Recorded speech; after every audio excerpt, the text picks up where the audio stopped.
For more than a decade, this company's been storing people's personal possessions and shipping them all over the world.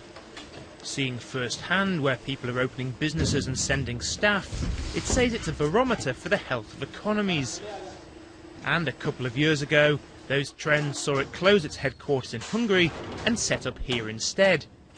Since we've been here, we've noticed a huge increase in volume of traffic, particularly from the UK to Dubai to the UK. Our typical customers are employees of large multinational corporations who are relocating their mainly middle management senior employees into Dubai, into the Middle East. And as a British-backed company, we find the increase in trade between the UAE and the UK is really supporting us. Trade between the UK and UAE was worth about $14 billion last year. The UAE has about $8 billion invested in UK projects. And last year, about 1 million people came from Britain to the Gulf nation as part of its crucial tourist industry. It's a relationship the UK in particular wants to nurture, not least because while the UAE economy is predicted to grow by 3.5% this year, in Britain it'll be less than 1%.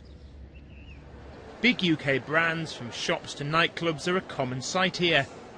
And this organisation works with the UK government to help more British firms set up, something that's been given some added urgency. It's not a secret to anyone that the UK has struggled economically over the last 2 to 3 years. The UK has recognised the benefit of promoting export and obviously by creating new markets, export markets, the benefit of that goes back to the UK in terms of corporate revenues, in terms of investment back in the UK from their salaries derived from doing business in the Middle East. Later this month, the UAE's president begins his country's first state visit to the UK since 1989. And experts argue it's not just Britain that likes the idea of closer economic ties.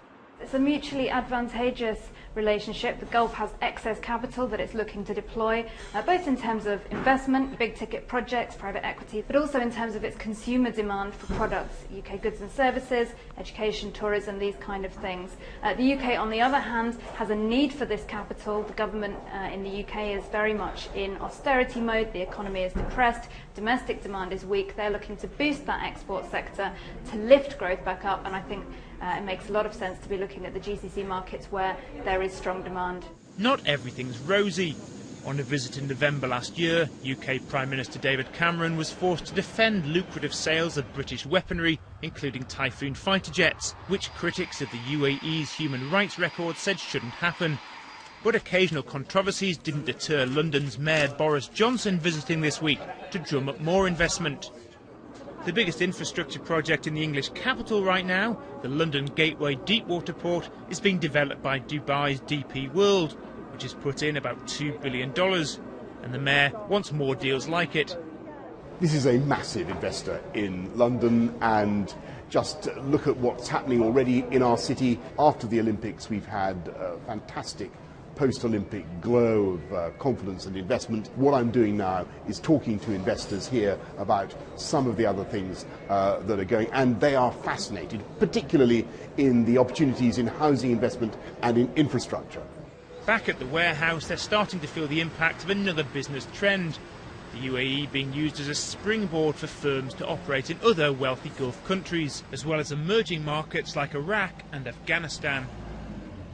That's driving the expansion of more British firms across the region, perhaps offering a glimmer of light for the UK economy.